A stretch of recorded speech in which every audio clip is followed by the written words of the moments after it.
This video is sponsored by Northern Tool. They contacted me a while back and were interested in sponsoring a video and let me choose an item from their catalog, and I chose this Kindling cracker king size version.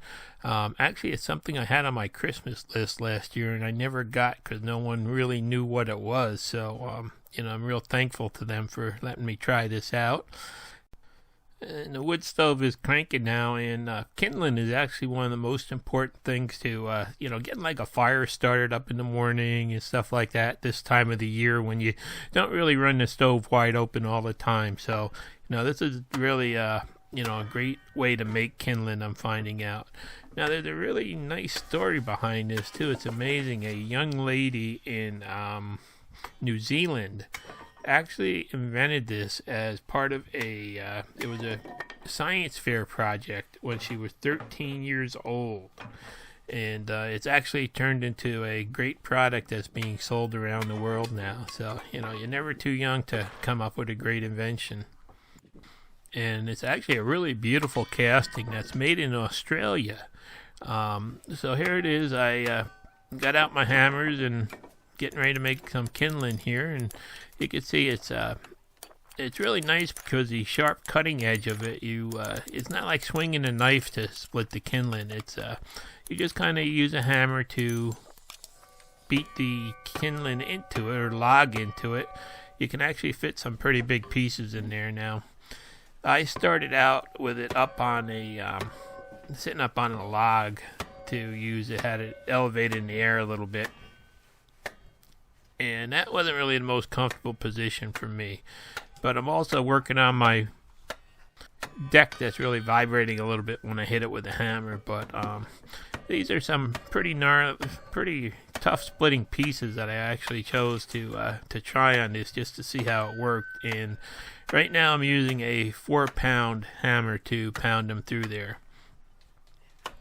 And over time I switched back and forth between this hammer, which is 4 pounds, and a 3-pound, and they each had, they each did a good job. On easier to split type wood, you could get away with the 3-pound one, and there's the 3-pound one there. And the tougher splitting wood, you had to use the 4-pound one, and you could even put whole logs through this if you used a full-size sledgehammer. So it's really a sturdy, really beautiful cast part with a nice sharp edge there, and it's something that's really made to last a lifetime. So I spent about 10 minutes out there with it just making kindling, and it was the easiest kindling I ever made. You just need to need some gloves and some safety glasses when you're doing it, but nothing really flies away on you, and it's just it's really a controlled method of doing it. I love this a lot better than when I used to do it with the axe. So this is really going to be a great accessory for the wood stove. It's going to get a lot of use every week probably now. Yeah, you can see I just like to put my kindling in some 5-gallon buckets that I can carry in, and they're easy to take out and shake out later when you're done. So I'm just showing a couple different views, and there it is. I just set it down on the deck there, and really turned out to be a lot more comfortable and easy to use once I got it down at that level, and just got myself a bench to sit on there. And you can see just how easy it is and how controllable it really is, and it's easy to just keep on splitting down to any size that you need. I really have to give this a 5-star rating because it's really it's simple to use. It really looks to be well made, like it's going to last a lifetime, and it does do a great job, as you can see, and it's actually safe to use. So that's really a big concern when you're splitting wood. So here it is. I'm using that 3-pound hammer with some easier to split stuff there, and just keep going down and get some small stuff. And some of the wood's actually like rubber and kind of peels off like that, but it does do a good job on everything basically. And this is the king size one, which is a very large version of it. And there's also one that's quite a bit smaller. That's just the standard kindling cracker. That would, I think that would be a good choice also. But this one here, I think you can fit logs up to 9 inches diameter in there if you really want to, do some splitting the logs and stuff. So you can see even, cockeyed grain or, twisted grain or anything. It's no real problem, and it's, just take your time and everything goes along nice and smooth, and before you know it, you've got a couple buckets of kindling. Now, it's probably best not to work on the deck because you can see how camera and everything is shaking from, hitting on the deck. But it did do a good job, and I'm probably going to make a nice wooden stand to put it on now. Just a thin piece of a wood slab, just because it looks so nice. I really have to thank Northern Tool for sending this out, because this really is just, it's just going to be a great tool that I'm going to be using every winter, basically, and, it's really going to make life a lot easier. So, it's one of those things that if you've got a wood-burning stove or fireplace, or, even like a campfire pit or something, it's something that can really, make it a lot safer splitting down the kindling there. And in the end, I really prefer the 3-pound hammer, but, the 4-pound hammer has its place too, and you can just see how beautiful the casting is on it and everything. They did do a really nice job on this.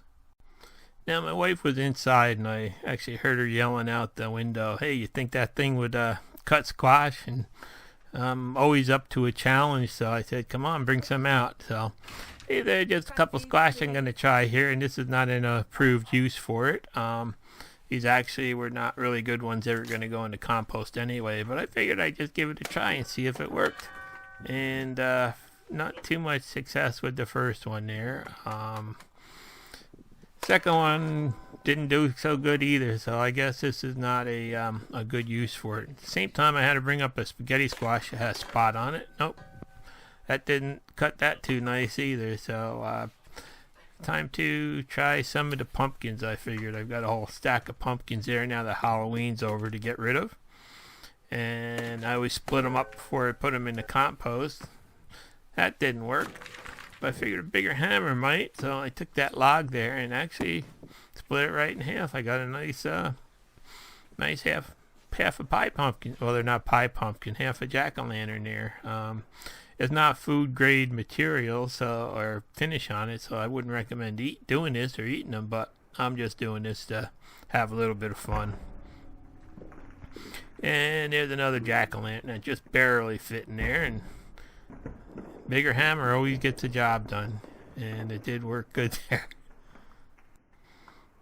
So the answer to my wife's question is, it depends on how fancy you actually want them cut and what size pieces you want them cut into. That jack-o'-lantern with that big log really did a nice job, but the poor butternuts, I'm in trouble. Butternuts didn't come out so good. There was only one good piece left for roasting. Oh, I've got a lot more pumpkins to work on here now that Halloween's over and they're all going down in the compost. So anyhow, back to the kindling cracker. This really did do a wonderful job. It was really safe to use, and I really enjoyed using it. And it really looks nice too. It's going to wind up in the living room there by the wood stove as a permanent fixture, I think, when we're not cracking the kindling with it. And if anybody's looking for a good idea for Christmas gift for someone that heats with wood, this is really one, and it's not really a good gift for a gardener, I'll tell you right there. So I'll put a link down in the description to this Kindling Cracker King on the Northern Tool site, and also there'll be a smaller one there if you do a little bit of searching. Thanks for watching. Please subscribe.